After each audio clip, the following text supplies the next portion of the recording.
Assalamualaikum warahmatullahi wabarakatuh.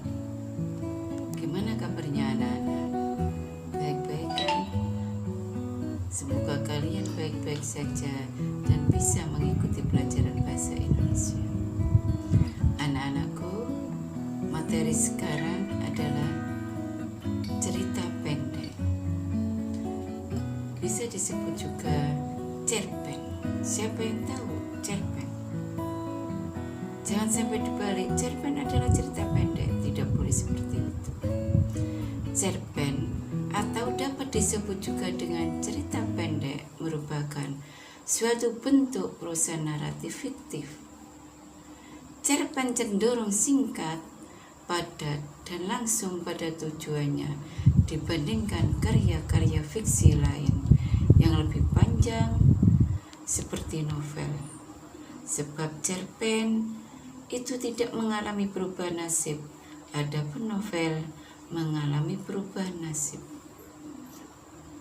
Jadi, arti cerpen merupakan salah satu jenis karya sastra yang memaparkan kisah atau cerita mengenai manusia beserta seluk-beluknya lewat tulisan pendek dan singkat, atau pengertian lain, cerpen itu adalah sebuah karangan fiktif yang berisi mengenai kehidupan seseorang ataupun kehidupan yang diceritakan secara singkat, ringkas, yang berfokus pada suatu tokoh saja.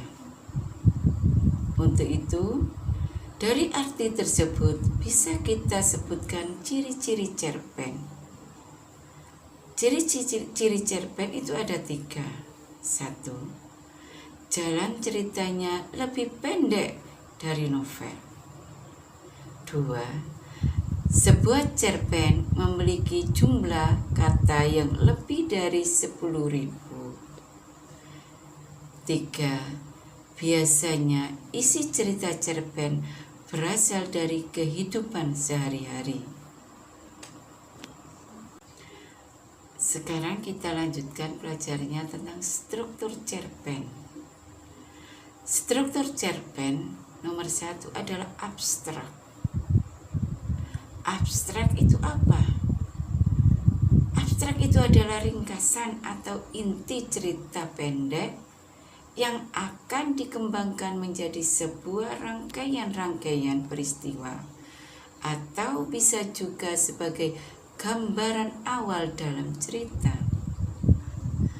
Kedua adalah orientasi. Orientasi ini bisa berkaitan dengan waktu, suasana, dan tempat yang berkaitan dengan jalan cerita. Ketiga adalah komplikasi. Komplikasi ini isinya tentang urutan kejadian-kejadian yang dihubungkan secara sebab dan akibat. Selanjutnya adalah evaluasi.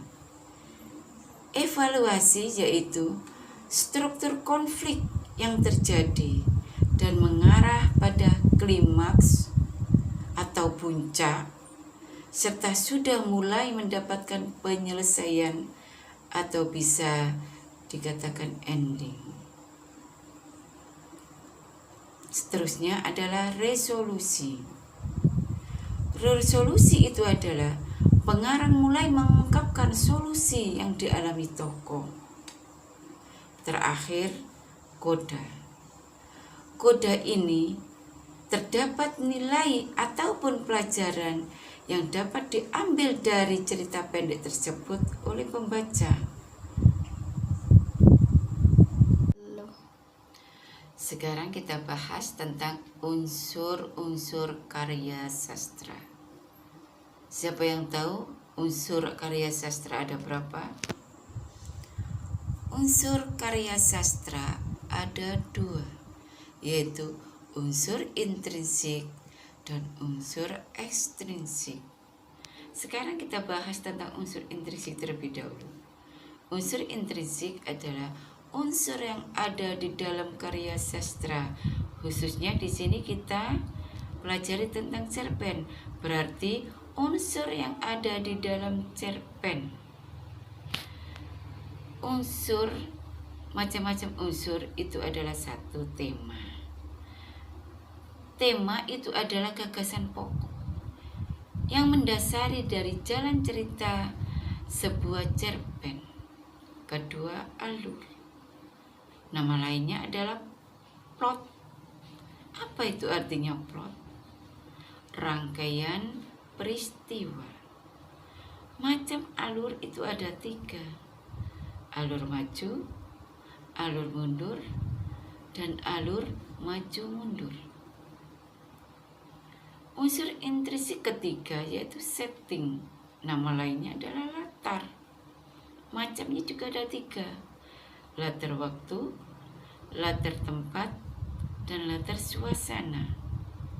Selanjutnya adalah tokoh. Tokoh merupakan pelaku yang terlibat dalam cerita tersebut. Setiap tokoh biasanya mempunyai karakter sendiri.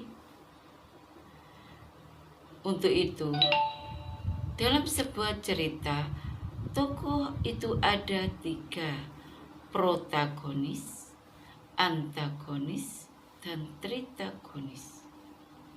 Protagonis bisa diartikan tokoh utama, antagonis, tokoh penentang, dan tritagonis, tokoh penengah. Selanjutnya adalah sudut pandang. Nama lain sudut pandang adalah point of view. Arti dari point of view adalah posisi pengarang dalam cerita.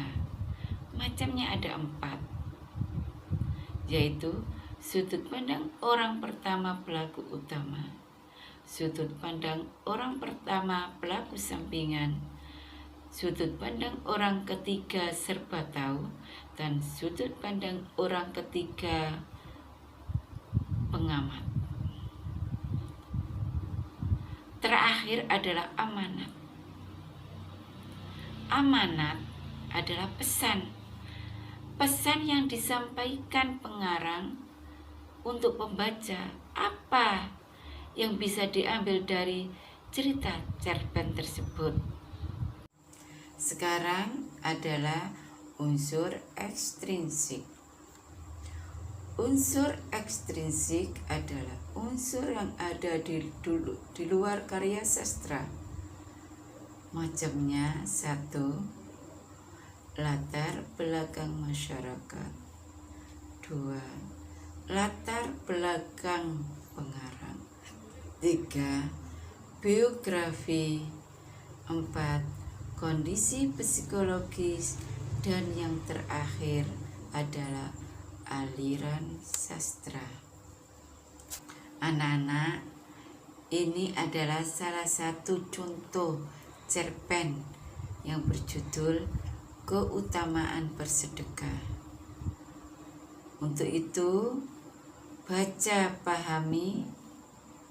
Tugasnya adalah mengidentifikasi unsur pembangun dari cerpen tersebut dan menyimpulkannya.